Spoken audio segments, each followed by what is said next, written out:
적폐청산 전문가다라는 별명도 얻고 계신데 이런 것들을 왜 바로잡아야 된다고 생각하신 계기 그런 것들이 좀 궁금한데요. 아, 예. 저도 이제 그 군이라는 가장 타이트한 조직에서 생활을 했었잖아요. 네. 그러면서 그 조직 안에 사는 분들을 계속 관찰했어요, 제가. 왜냐하면 한 발짝 떨어져서 볼 수 있는 위치에 있었거든요. 내가 뭐 평생 군인을 할 것도 아니고 결국은 법률가로서 뭔가 여기서 의미 있는 역할을 해야 된다고 생각했는데 제가 결론적으로 내린 그때 생각은 조직에서 피폐되고 있는 사람이 너무 불쌍하다. 그러니까 나뿐만 아니라 내 자식들도 내 동료들도 이런 데서는 좀 벗어나게 구해주고 싶다라는 생각을 주제넘게 했어요. 그래서 자꾸 이게 문제가 어디서 비롯되는가를 생각했거든요. 제 나름의 화두고 이건 죽을 때까지 제가 놓지 못할 것 같습니다. 그런데 그 조직에서 짓눌리는 사람들의 모습을 볼 때 첫 번째가 이렇게 오도된 권력, 그러니까 권력에 의해서 사람들이 피폐해지는 거를 막아야 되겠다 생각을 했고 그 권력이라고 하는 것이 어떤 올바른 제도에 의해서 통제받지 않으면 사람들이 그 안에서 너무 힘들다. 라는 생각을 해서 그거를 조금이라도 바꿀 수 있으면 제가 태어나서 그나마 의미 있는 한 귀퉁이라도 조금 하고 죽을 수 있지 않을까 생각을 했고요. 그래서 군대에서 제가 검찰에 있을 때는 어떻게든 힘을 가진 사람들이 나쁜 짓 하는 거를 철저하게 이거는 부서지는 한이 있더라도 해야 되겠다는 생각을 한 거고 나와 보니까 국민들한테 막연하게 가장 많은 기대를 받고 있는데 제일 나쁜 짓을 하는 데가 검찰이에요. 이거는 무슨 사정기관도 아니고 이건 정치 집단이었거든, 과거에. 그러니까 이거를 그대로 놔두면 안 되고 국민들이 그 인식을 또 우리나라가 학벌 사회 무슨 그 엘리트주의가 지배하는 사회 막 이런 것들이 있다 보니까 짓눌려 있어요. 그리고 어릴 때부터 학교 들어가는 취약통지서를 받으면 엄마, 아빠, 친척들이 전부 다 그 어린아이한테 하는 말이 학교 들어가면 선생님 말씀 잘 듣고 공부 잘해라. 이 말씀을 그렇죠. 무슨 십계명처럼 얘기하거든요. 예. 그런데 그 선생님 말씀 잘 듣고 공부 잘하는 애들이 결국 커가지고 그거 하는 거예요. 그러니까 권력자의 말 잘 듣고 시키는 일만 열심히 해라. 이 짓을 하기 때문에 공무원들이 영혼이 없다라는 주장을 어디 가서 당당하게 하고 네. 나는 시키는 대로 했는데 날 처벌하면 어떡하냐 이따위 소리 하는 거예요. 그러니까 이 권력을 제대로 통제하는 방안을 마련하려면 결국 우리 헌법에 나와 있는 대로 권력의 원천인 주권자들이 눈이 띄어야 된다. 그렇다면 어줍지 않은 능력이지만 어디 가서 떠드는 건 잘하니까 제가 떠들기라도 해야 되겠다라는 생각을 했던 겁니다. 네. 그 우병우 수석이 청와대에 있을 때도 검사 파견 가지고 좀 문제가 있었습니다. 그렇죠. 파견 검사 문제. 그리고 이번에 그 스스로 목숨을 끊은 사람들도 네. 국정원 파견 검사 네. 3명이 있잖아요. 갔었죠. 예. 파견제도에 대해서는 어떻게 생각하십니까? 없어져야죠. 그러니까 이제 검찰 개혁 과제 중에 중요한 과제로 공수처 설치, 그다음에 수사권 기소권 분리 이런 게 있지만 외부기관 파견 문제가 반드시 없어져야 됩니다. 첫 번째는 검찰의 외부기관 파견으로 대표적인 것이 법무부에 가는 겁니다. 법무부는 분명히 검찰의 상급기관이고 외부기관인데요. 그걸 검사가 장악하고 있는 문제를 해결해야 되고요. 그다음 문제는 각종 외부기관에 가가지고 그쪽을 장악하는 통로가 되고 있고요. 또 그 기관의 입장에서는 검찰의 로비 창구가 되고 있어요. 그렇죠. 그러니까 타 기관에 가서 검사가 가는 거를 어떤 기관이 꺼려하는 게 아니라 원하는 경우가 많아요. 검찰이 워낙 힘을 가진 집단이다 보니까. 그러니까 힘을 빼면은 자연스럽게 사라질 일이긴 하지만 법률 전문가가 필요하다라는 명분으로 그렇게 하거든요. 근데 법률 전문가는 지금 널렸어요. 변호사 많잖아요. 그러니까 그분들하고 하면 되고 단지 그것이 권력을 위한 통로로 활용되는 측면이 있기 때문에 네. 그걸 차단하기 위해서라도 반드시 이건 없어져야 됩니다. 혹시 정치할 생각 있습니까? 없습니다. 없습니까? 주제가 안 됩니다. 정치할 만. 제가 이제 뭐 개인적이긴 한데 언젠가는 저 우리 선배, 뭐 제가 선배라 그러니까 정치를 하지 않을까로 계속 봤는데 끝까지 안 하는 것 같아요. 그 얘기 나온 예. 지가 박 변호사 잘 알지만 지금 10년이 넘었어요. 10년 넘었습니다. 나 그 수사할 때부터 군인들이 퍼뜨린 얘기 아니야. 네, 맞습니다. 저거 나가가지고 정치하려고 정치하려고 저런다. 기사에도 나왔었어요 그때. 네, 크게. 검찰 내부 이야기 상당히 많이 알고 계시잖아요. 네. 뭐 누가 이렇게 따로 소스를 좀 줍니까? 소스를 주는 친구들도 많고 네. 이 법무관 생활을 오래 하다 보면 다 거쳐가게 돼 있단 말이에요. 그렇죠. 그리고 나름 그 성적이 좋은 친구들이 군 법무관을 할 수 있어요. 그 친구들이 또 검찰로 가게 되면 성적이 우수한 애들이 검찰로 가면 당연히 잘 나가죠. 되게 법원을 가니까. 뭐 그렇게 맺은 인연이고 제가 이제 학교가 그렇다 보니 후배들이잖아요 대부분. 그러니까 이제 그런 저런 이유로도 쭉 연락이 올 수밖에 없고 오고 있고 친한 후배들도 많고 또 이제 지들이 같이 있으면서 제가 무슨 생각을 가지면서 어떻게 살아왔는지를 알기 때문에 사람이 그런 거 있잖아요. 내가 나서서 말하기는 어렵지만 마음속에 뭔가를 이렇게 갖고 있다가 누구한테 얘기해야지 시원한 거 있잖아. 네. 네. 일종의 대나무숲 같은 거죠. 당나귀 그런 거지. 네, 당나귀. 그러면은 그 소위 말한 찌라시에서 나오는 내용인데 네. 지금 뭐 검찰 내부에서 뭐 검찰총장이 2명이냐? 뭐 이런 얘기가. 그러니까 뭐 문무일이냐 윤석열이냐 이런 얘기가 나오고 있고. 그러면서 뭐 조직 쪽 반발 기미도 있다고 그렇게 나오는데 거기에 대해서는 어떻게 생각하십니까? 택도음 소리 같아.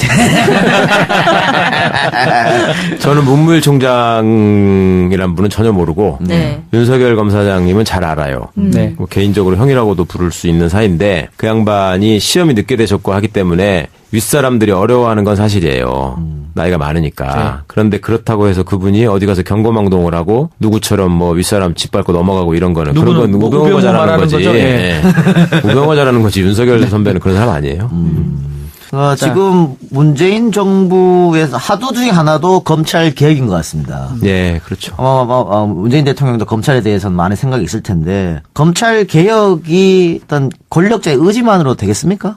권력자의 의지만으로 되는 건 아니고 당연히 주권자의 관심과 성원이 제일 중요하고요. 대신 권력자의 의지는 필수적이죠. 그게 없으면 안 되는 거죠. 전 세계적으로 봐도 우리나라 검찰이 너무 많은 권력과 권한이 있다고 하는데 네. 이거 좀 힘은 뺄 필요가 있겠죠. 당연하죠. 그 가운데서 예를 들면 어떤 게 가장 먼저 공수처 같은. 기본적으로 수사권과 기소권과 형 집행권과 나중에 가석방 신사권과 이런 것들을 다 한 손에 쥐고 있는 그 공무원 공조직은 인류 역사상 없었어요. 네. 인류 역사상. 네. 그래서 조금 힘을 빼야 된다. 당연하죠. 예. 그러니까 이런 거는 정말 괴물 같은 것이고 빼는 정도가 아니라 완전히 분해해야죠. 그런데 국회도 검찰 출신이 많이 들어가 있고 예. 권성동 뭐 의원 같은 아니, 그러니까 경우. 당연히 또 네. 검찰에서는 그런 사람들 상대로 로비도 할 테고 반발이 있을 거 아닙니까? 당연히 그렇죠. 그 반발은 어떻게? 그러니까 대통령의 의지가 그런 면에서 중요한 거고요. 예. 전략적이고 치밀하게 접근을 해야 되고 또 주권자의 관심과 성원이 끊이지 않아야 된다는 말씀을 드리는 겁니다. 결국은 그 검찰 개혁은 법과 제도로 완성되는 거거든요. 그 국회를 통과해야 되는 겁니다. 그러니까 그 과정에서 과거도 경험을 비춰보면 항상 검사 출신들이 지금의 자유한국당, 과거에 뭐 새누리당, 한나라당 이런 데에서 주로 공천을 받고 당선이 되잖아요. 네. 그리고 법사위를 장악하고 있기 때문에 그렇죠. 거기서 어떻게든 방해를 하고 검찰이 유리한 쪽으로 계속 일종의 준동을 하거든요. 그거는 주권자들의 질타와 감시가 없으면 계속 그런 장난을 할 것이고, 그러니까 과거에 왜 우리가 탄핵 그 심판을 할 때도 걱정을 했잖아요. 저 사람들이 구성원이나 출신 성분으로 보아 그렇죠. 탄핵을 하겠나 그랬는데 주권자들이 관심을 놓지 않으니까 하잖아요.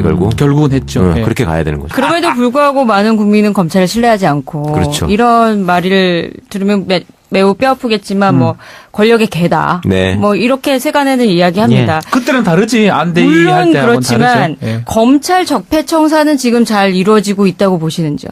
아직은 시작 단계고요. 권력의 개라는 말은 시민들이 붙여준 말이 아니라 자기들이 그랬어요. 네. 과거에 우리는 개다. 물라면 물고 노라면 놓는다. 이런 말을 했었잖아요. 그런데 지금 보면은 뭔가 검찰도 이대로는 안 된다라는 위기의식은 굉장히 많이 느끼고 있는 것 같아요. 네. 그리고 내부적으로 참여정부 때와 다른 것이 그때는 검찰이라는 게 일종의 조폭처럼 움직이면서 그 젊은 검사들이 연팔짱을 돌리고 항의하는 모습을 보였거든요. 네. 지금은 전혀 그렇지 않습니다. 그렇지 않다. 네. 전혀 그렇지 않고 생각도 많이 달라요. 네. 그러니까 지금 어느 조직에 있는 사람들이나 지금의 세대가 일종의 웰빙 세대잖아요. 이 양반들이 인생을 편하고 즐겁게 사는 게 중요한 거지. 거기에 앉아가지고 무슨 조직 논리대로 움직이면서 그렇게 해서 움직이면 윗사람들만 좋은 거거든. 네. 예. 그 사람들이 가서 껐덕거리는 거 아니에요. 그러니까 네. 그렇게 해서 나까지 욕먹는 거 싫다 이런 생각을 해요.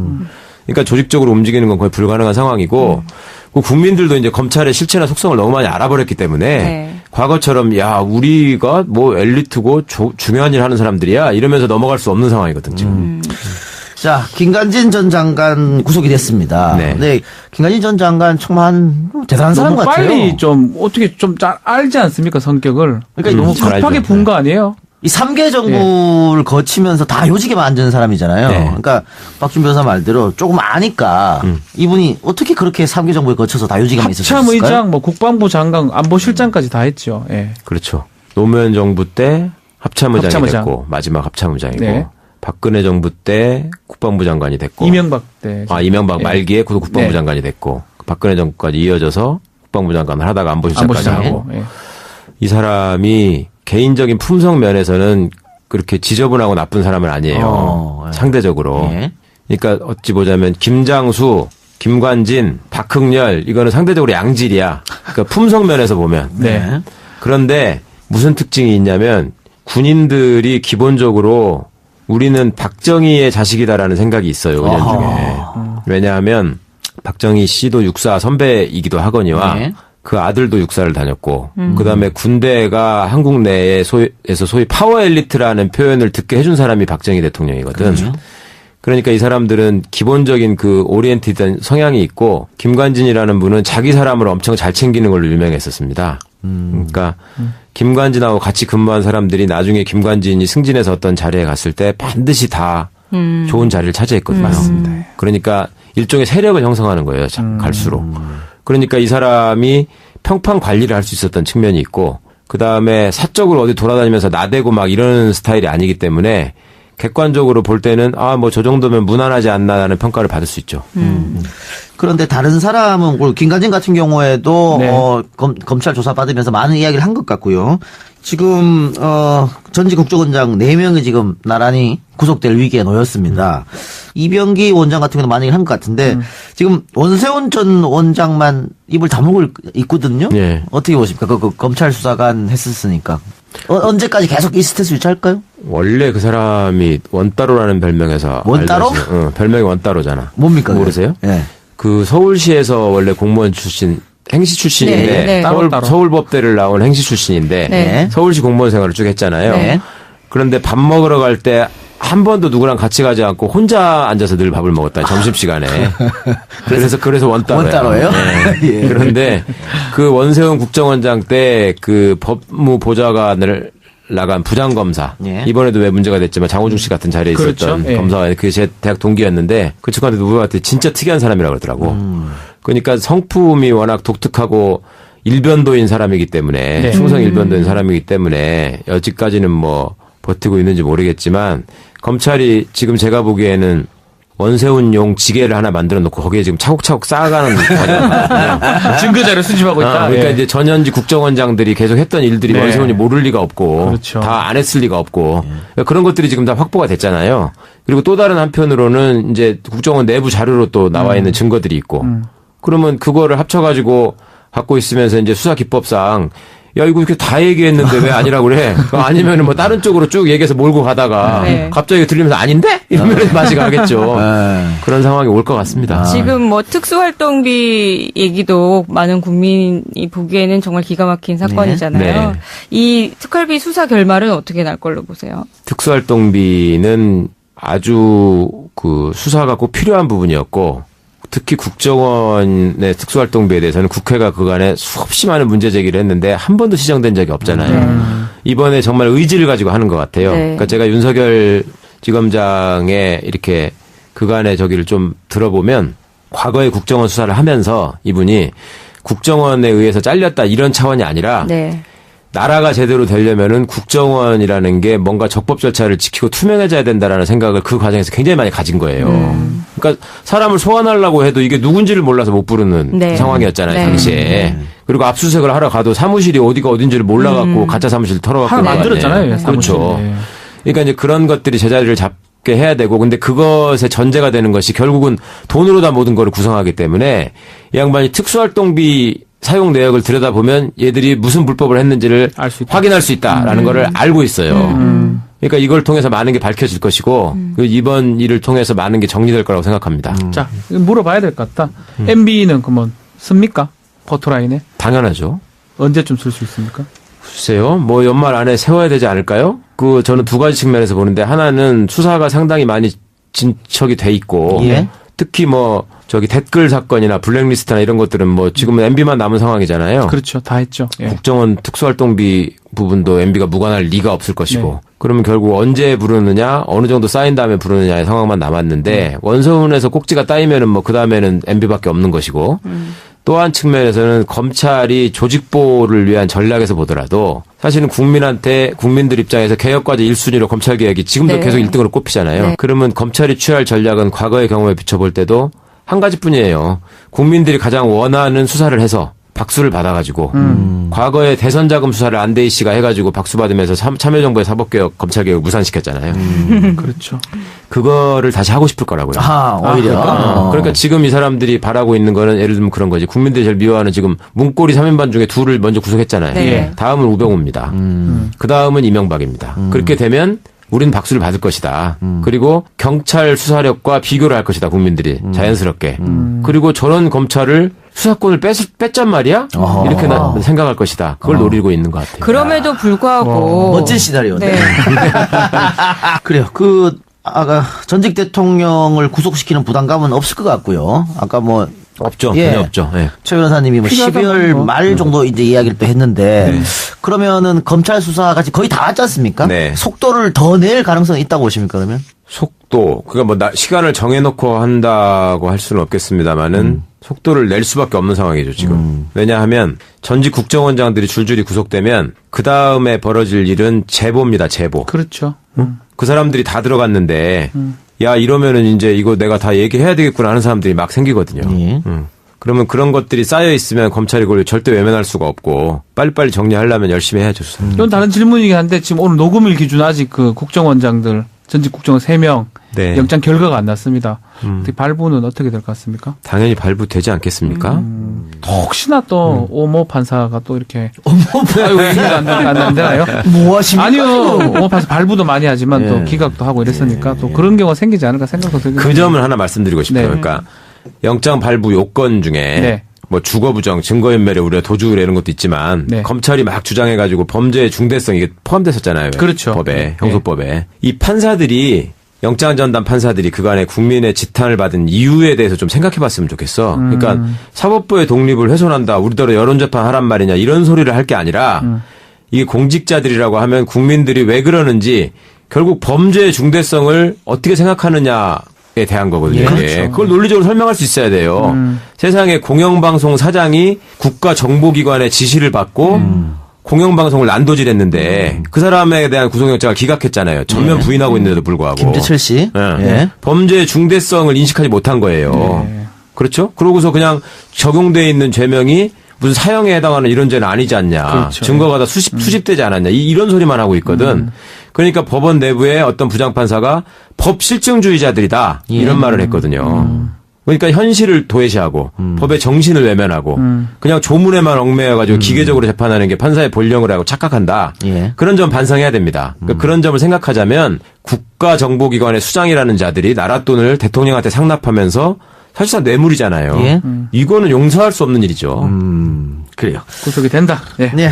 그리고 한간에 이런 얘기도 있어요. 지금 이 적폐청산에 너무 오래 하다 보니까 대한민국 검사들이 다 거기 가서 있다. 딴 사건을 하지도 못한다. 네. 40% 그러죠. 중앙지검은 네. 40%. 이런 비판에 대해서 어떻게 생각하십니까? 가장 중요한 일을 가장 열심히 붙어서 해야 되는 거는 맞는 거 아니에요? 네. 그거 열심히 해야 되고 대한민국 검사들이 지금 적폐청산 수사를 하느라고 수사 인력이 부족한 게 아니라요. 네.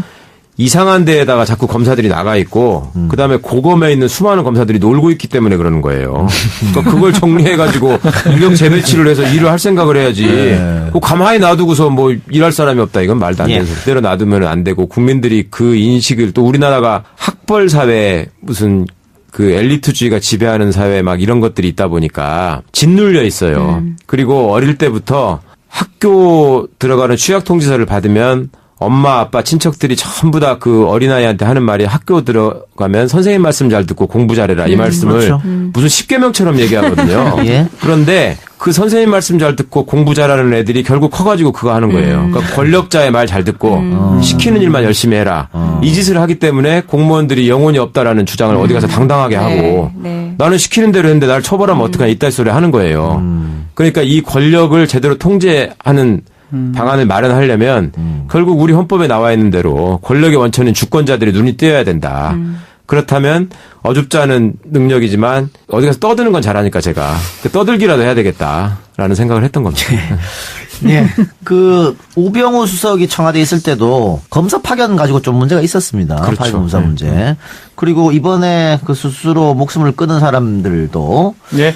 국정원 파견 검사 예. 3명이 있잖아요. 갔었죠. 예. 이 파견제도에 대해서는 어떻게 생각하십니까? 없어져야죠. 그러니까 이제 검찰 개혁 과제 중에 중요한 과제로 공수처 설치, 그다음에 수사권, 기소권 분리 이런 게 있지만 외부기관 파견 문제가 반드시 없어져야 됩니다. 첫 번째는 검찰의 외부기관 파견으로 대표적인 것이 법무부에 가는 겁니다.